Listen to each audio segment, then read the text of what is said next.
I had a client who was interviewed by someone in a swimming pool. As we're doing more stuff on Zoom, I say to some applicants who I'm interviewing, I can tell you're reading. Don't do that. Yeah. Everybody's got 4 or 5 stories or occasions that are their big things, right? They're the richest, most robust pieces of their background. Right. If you look at those 4 or 5 things from multiple angles, that story can be used for multiple questions. The person on the other side of the table is mainly thinking, can you speak English? Are you weird? That's really what we're talking about here.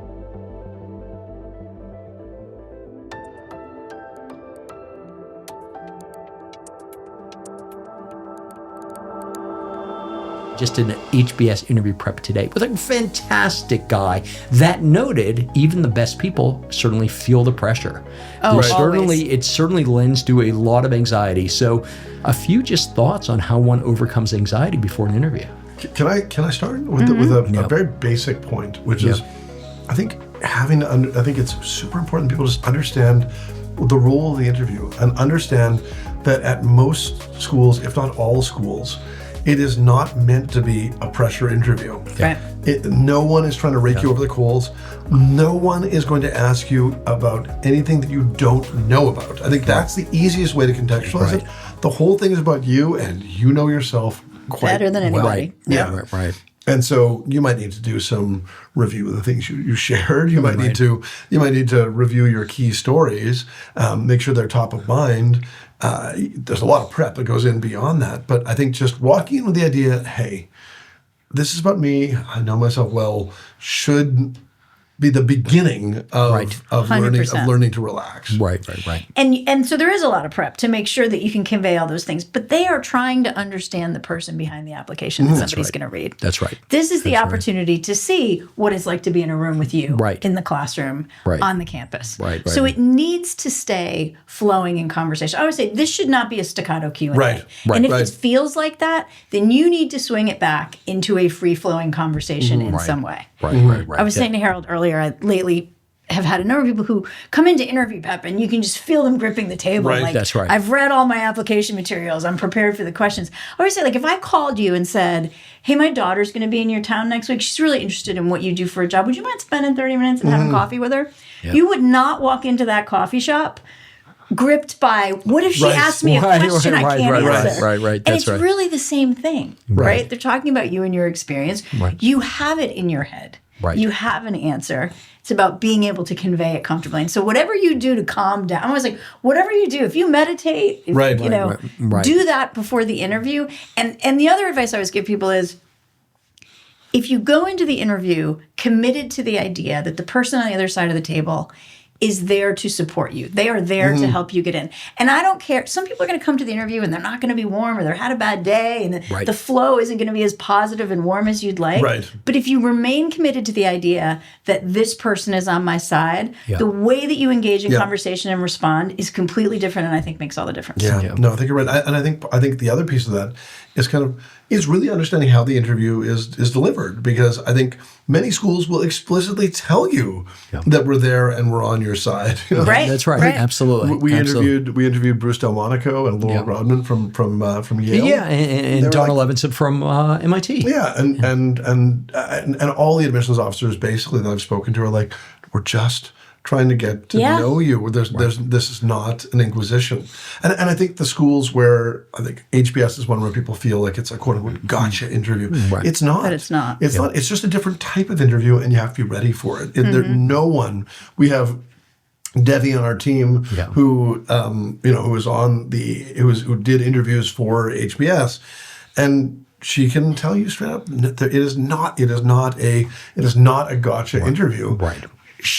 One of the things that I really loved about that I've like learning from Devi over the years is how nervous she was when she used to deliver the interviews. Right? Absolutely. Because she felt like it was important for those people to be prepared, and she wanted to do her best for them. She wanted to have done her homework for them. She wanted to do a good job of listening so she could do her evaluations properly. I love that she was nervous for them, that she was nervous about herself because she was excited for them. If you want to be one of our success stories, sign up for a free consultation with a member of our full-time MBA admissions team. Since we've worked with tens of thousands of applicants over the past 2 decades, we can give you our honest opinion on your chances and help you put together your very best application. That is not a sales call, but rather your first session with one of us for free. We can give you a profile evaluation, answer specific questions about the process, review your resume, talk about your school choices, and so much more. Sign up at mbaMission.com/consult. We look forward to working with you. But the great thing, I mean, if we don't want to talk about HBS interviews specifically, often I tell people, this could be one of your favorite interviews because they have studied on you. Right? That's right. And all the work we've done for the last 8 months, brainstorming, digging into your goals, digging into your background. This is going to be a rich conversation that you have been preparing for 8 months. Right? Your prep didn't start when we did a mock last week. Your prep started 8 months ago when we started the application. You know, and honestly, how often do you have 30 minutes just to talk about yourself and your own dreams and what you've done and what your achievements have been? It's a very rare conversation, needless to say. I think another important thing to do to stay calm is, of course, to prep, but not to script. Because if you are scripting, that's absolutely a great way of putting it. As soon as the script veers one way and you're not ready for it, you have no safety net. You have nothing. And so, you know, it's like, okay, I thought about, I prepared 2 minutes on a time I experienced failure. Well, they asked about a time when I had a setback and it didn't quite fit failure. It wasn't quite a failure. And I gave this failure answer. It didn't make sense. So I'm making it up, but whatever it is, there's some nuance in the question and you are not ready for it. And time you've encountered an obstacle, whatever it might be, and you're not ready for it. And so you know, I think I now, especially as we're doing more stuff on Zoom, I say to some applicants who I'm doing mock interviews, I'm like, I can tell you're reading. Like I'm pretty certain you are reading right now. Are you reading? Okay, don't do that. No script. You're not fooling anyone. Stop. Go in. You got to get comfortable with who you are. You got to get comfortable with your answers, and that will get you where you need to go. I also always tell people, one of the things that most annoys an interviewer, I think, is when you try to take the reins of that conversation from them. Oh, that's interesting. So very good they point. listen to the first 60% of the question, and they go into their head. What am I going to say? I've got an inventory of things I want to share. And the person asks question A, and they deliver answers to questions A, B, and C. And now you've annoyed the interviewer, and you've made the whole process more disjointed for them. So I'm like, this is just as much about active listening as it is about talking. Listen to what they want. And let them lead. This is another like Devi peeve that she and I talk about interviewing a lot. She's like, sometimes people go even further than talking for the first 5 minutes and answering follow-up questions. Sometimes they so badly want to discuss something that they're not even listening to the question. They're answering a question that hasn't been asked. It can be I really, really want to talk about, I was the captain of the football team. It's like, that is not helpful under these circumstances. You might get there. A lot of schools even say to you, have we covered everything? Is there anything you want? You might say, hey, we haven't covered the fact that I actually, something I'm quite proud of. I think it speaks to my character. I captain the football. Fine. That's a great opportunity. But when someone says, tell me the time when you've led in your community, it's like, well, I captained the football team. Yeah, exactly. And also captained the football team when I was 16 years old. Yeah, exactly. And I think that's it as well. I mean, these really are conversations. Then what people frequently forget, these are conversations. They're meant to be conversations. The person on the other side of the table is mainly thinking, is this someone I would want to have on my team if I were still in business school? That's what we're really talking about here. Is it somebody that seems to be someone I can listen to, someone I can talk to, someone who I can actually enjoy time together, who we can solve big problems together? That's what they're looking for. And they're not looking for sort of any magic formulas. One other thing that I think people need to keep in mind is sometimes being a little bit nervous is okay. That's right. It's okay. It doesn't have to be perfect. They understand that you're nervous, and if it comes across in a way that isn't just omnipresent for 30 minutes to the point where you can't manage yourself. If you're, people, they shake a little bit. That's okay. That's okay. That's right. If you ease into it, maybe even shows how seriously and important it is to you. That's right. You're excited. You're not nervous. You're excited. And that's really it. I think another thing also is like it's not totally fatal to not know the answer to something. That's absolutely true. Like it depends how you manage yourself. If you don't know the answer, and you're like, and you go down some path, you start building a bridge, and it doesn't make any sense, and you're like trying to find your answer. Fine, that could be a disaster. Right. But if you say, it's a great question. I wish I had an answer off the top of my head right now. Could we come back to that at the end? I'm not optimal, but let's come back to it. And I feel like it's such an opportunity to show the flexibility in your thinking. I always tell people, everybody's got 4 or 5 stories or occasions that are their big things, right? They're the richest, most robust pieces of their background. Right. If you look at those 4 or 5 things from multiple angles, that story can be used for multiple questions. That's right. If you don't just script it for one answer. Right. And sometimes you get a behavioral question that is a time when, and you don't have a time. Right. And it's okay to say, you know what, I haven't had that exact experience, and here's why I think it hasn't happened to me. Because this is how I approach XYZ situations. Right. There's you want to show the flexibility to be able to continue the conversation and think a little bit outside the box on any given topic. Right. And listen, I will frequently tell my clients, you certainly have to have in your back pocket something talking about a challenge, something talking about a team situation, something talking about leadership. And the reality is the right example can fit all 3. Exactly. Part of what you're trying to do here is just express things that have happened in your life and what you learn from them and how you can bring them forward. Right. Yeah. I think another antidote is obviously just being prepared with whatever's appropriate for that interview. So if it's a school that isn't reading your entire file, it can help to jog some memories and to bring up anecdotes to read your entire file. But certainly, if they're just reading your resume and you know that, read your resume there carefully. Right. Know what's on your resume. And if this is the biggest, the easiest avoidable faux pas that I find is, that line at the bottom of your resume where you offer personal interest, try to connect to someone, hobbies, personal interest. Right. And you say, my hobby is ice hockey, and someone says oh, you play ice hockey? I played too. When was the last time you played? Oh, I haven't played in 6 years. Whatever. It's why is it on there? And so if you didn't leave it on there and that's the version they have, then you need to be able to say, it's been a real passion of mine. I've transitioned from playing in the last couple of years. I don't have the opportunities to play anymore. The ice times just aren't there for people who work.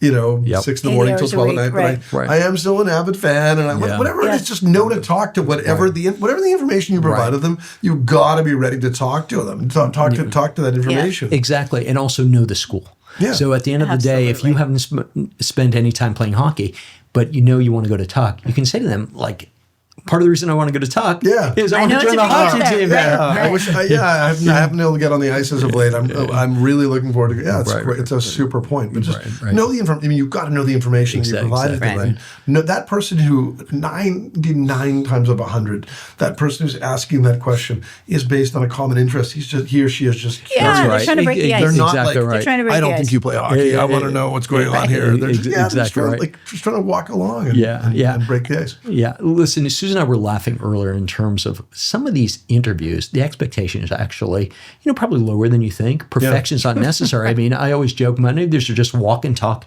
interviews in the sense of, can you speak English? Are you weird? I mean, that's my favorite Harold quote. That's really what we're talking about here. And I'm assuming most of you listening to this are speak English and are not weird. So immediately you're probably going to do pretty well in the interview. And little things and this trips people up a lot, I don't think in their daily lives, but sometimes in the business school interview.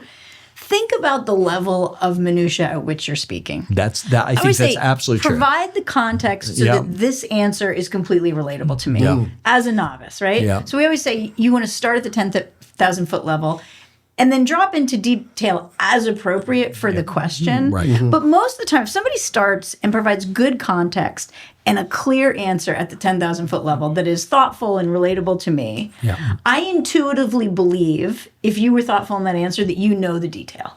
Right? It doesn't work the other way. Right. If you start in the minutia and I don't have context and it's not particularly relatable to me, I don't immediately assume you understand it in a broader, more perspective way. Right. And I think one other thing that I tell applicants is to not open any door that you can't shut. Absolutely. So no question about it. Sometimes people will just say something as a throwaway, and it'll invite follow-up. People pick up. Yeah, I've always had a passion for XYZ. Oh, really? Tell me about that. And you're like, well, I mean, just no, I think that's right. Exactly right. Oh yeah, when have you done it? I think that question about when, you really have to think a lot about that, because that's a natural question to ask. Oh, you liked reading. What was the last book you read? You played hockey. You ran a marathon. When did you? I mean, even at that level, you at least have to be able to bring something to date, bring something up to the present, because that's what they're really interested in: how you are today and how you're going to be next year. Right. When you join that. And then also you got to have, in the majority of interviews, you got to have thoughtful questions for the interviewer. That's right. Yes. And you got to know who they are. You can't ask the same questions to an alum that you would to a That's absolutely true. To a current student. Absolutely true. And some of that just comes down to how you're couching your question. You're talking to an alum, how have you used the alumni network? Okay, it's like a B-. Yeah. Right. But saying I know that you graduated 2 years ago. I'm curious how connected you feel to your class, and if you've engaged in any particular alumni events. Okay, so it's like a little bit more thought. You're further down the line with hey, this person's thinking, right? And so it's not like a grand slam. They don't all have to be grand slams, but it's a little bit better than certainly better than how have you used your network. Right, and then you keep on getting more specific. For example, have you been a big participant of the Yale and Hollywood group? Right. Just the fact that, again, you interview at Yale and then suddenly they recognize, hey, you've done some work, you understand how Yale has a presence in Hollywood, recognize what could be happening there. And again, specificity is credibility.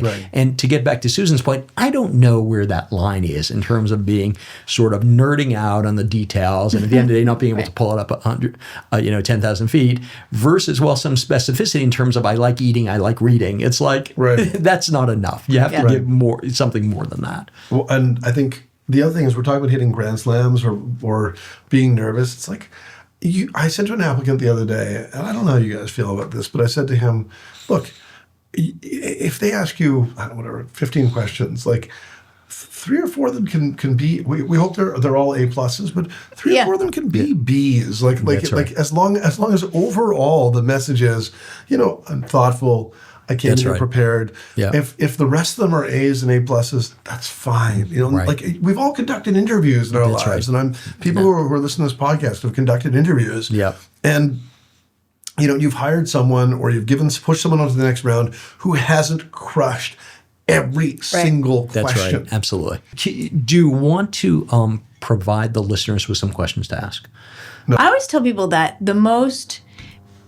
the way I like to end interviews is to think of thoughtful questions, especially if it's an alumni interview, because it's different for your audience. But especially if it's an alumni, think of an opportunity, give them an opportunity to warmly tell you about their memories. Most people that do this as an alumni only do it because they enjoyed the experience. Yeah. And I think if you end on that warm note of them sharing their advice, their experiences from being there, somehow that warmth transfers to how they feel about you. Absolutely true. Did you ever read Dale Carnegie's How to Make Friends and Influence People?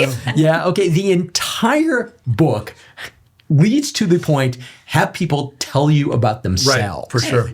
By all means. It shows interest and curiosity. Absolutely. Right. Yeah. Here. Speaking of which, I'd like to share a few anecdotes about myself. Okay, very, very good. Are we going to get to some funny interview stories? Do we want to go there? Let me just throw out one. I had a client who was interviewed by someone in a swimming pool.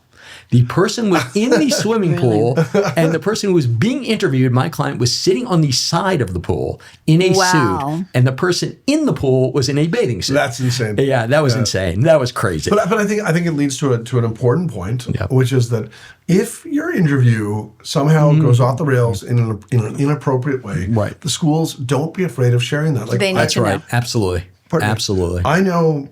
I remember one case during the financial crisis where someone, I guess it was a devastating time. It was anxiety inducing for this person. This person had lost their job. Yeah. And I felt like their world was crashing down. And this person sat there through an interview and said to the interviewee, why would you say you want to go into finance? It's such a terrible place. Just sat there basically berating, unloading on this. Right. And this person was devastated. Was like, I'm never going to be able to get into Kellogg now. Right. And we said, call the Kellogg admissions committee. Tell them what happened. That's not the type of experience they want to have. and just say, I'd like another interview. And they did it, and the person got in. And the admission committee actually said, we don't want this person interviewing right now. Yeah. This person is just obviously going through some stuff. Right. You know? Right. Yeah, I also had a very similar situation. And again, the interviewer, who was an alumni interviewer, wasn't being nefarious. But the conversation went to talking about this person's religion and really some fairly intimate questions. And again, it wasn't necessarily nefarious, but at the same point, you know, the interview was simply not appropriate. Right. And this person called and he was re-interviewed and he ended up at another top school. I'll just say that. But I think the point is that if you could feel like someone could objectively say to you, hey, I had this kind of interview experience at, you know, you as the applicant, so you put yourself in the shoes of the admissions director, you say, if you were to say like, someone called me and said, hey, someone wanted to talk about my religion during an interview, you'd say, okay, that's not cool. That's crossing an obvious line. Like if you said someone asked me some tough questions, well, no, forget it. Right. You know, someone sat there dumping on my post-MBA career. Exactly what I'm planning on doing.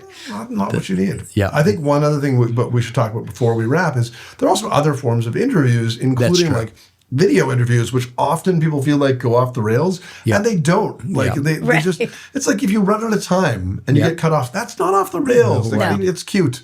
You know? Happens all the time. It's all the time. Happens all the time. Yeah, it's funny. It's maybe not cute. It's funny. Yeah. You know, if you are again nervous with that, it's not the end of the world. You know, if you stumble a little bit, like they know that this is sort of perceived, often not, but perceived high pressure, and they know that it's one shot, and which you should see as a benefit, actually, in a lot of ways. One shot is actually a benefit, and what I mean by that. Clearly, you're not required to do preparation. Clearly, they're looking at just the natural you. Right. If they were looking for something else, they would actually, you know, give you the prompt ahead. Exactly. They would have been structuring things much differently. They're simply looking at the authentic you. So from that perspective, video interviews can actually be very valuable and in many ways can really shine the spotlight on the best self, if you will. Certainly one type of interview is the video interview, but then we also see another very unique interview with Wharton, and that's the Wharton team-based discussion. You know, I think what is interesting about the Wharton interview is that the focus of it for them is your personal behavior, right? To me, that is an EQ-focused opportunity to see how you function in a group. And what I tell all my clients is, I mean, you have to prepare your pitch. There's certain preparations you have to do.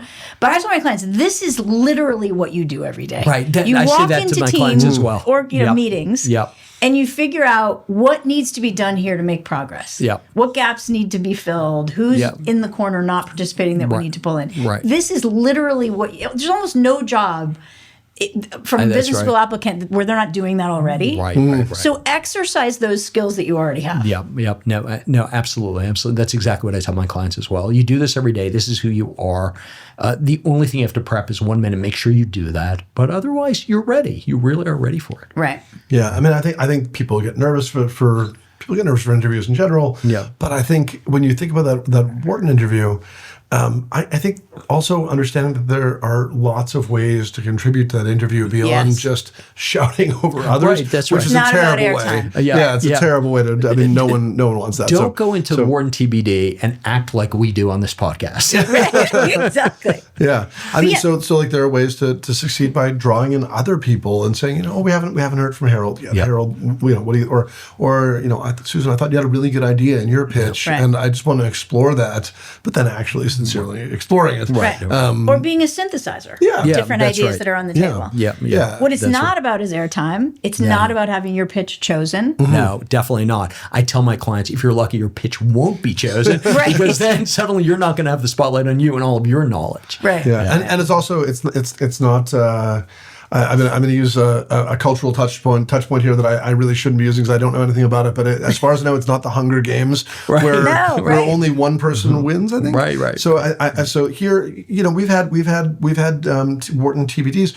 The entire group has gotten in. That's right. Like they've been all our clients, and they've all gotten in. It's not. They don't have a quota where only one person from each group can get in. That's right. Listen, I think there are some other schools that have some really interesting interview techniques. There's certainly NYU, which is senior material. And then we'll love to talk about your pick 6, which is essentially 6 pictures of yourself. And again, all you have to be able to do is explain why those are important to you. And then there's MIT. And MIT is somewhat unique. I think in some ways it is harder. But at the end of the day, again, the people on the other side of the table really just want to get to know you. I think it's really, once again, they will frequently tell us. They told us when we interviewed Donna Levinson, who was the Dean of Admissions at MIT, it's like they want to help you. They want to be your champion. Yeah. And I think that's really the case for the vast majority of interviews, where the interviewer really is looking to help you. Yeah, and probably the most important thing to remember and stay committed to. Yeah. In your own head throughout the interview. No, I think that's right. And I think that's a great place to wrap it up then. Okay, then. Thanks so much for joining me on your podcast, Harold. Thank you very much. And if you play your cards right, there'll be many more. But thank you very much for Susan. So much. It was such a pleasure to be here. Yeah, it was really terrific. Okay. Do you want to learn more about your target business schools? Check out On Track by mbaMission, where we have in-depth modules on all the top business schools, covering everything from what makes them unique to how to tackle the application essays and short answers, and so much more. You can also practice for interview and video questions, all done on your schedule, on demand. We appreciate your dedication to our podcast, and we want to offer you 30% off any On Track subscription. Use the code MBAMPOD to get 30% off any On Track subscription. Check it out at ontrack.mbamission.com.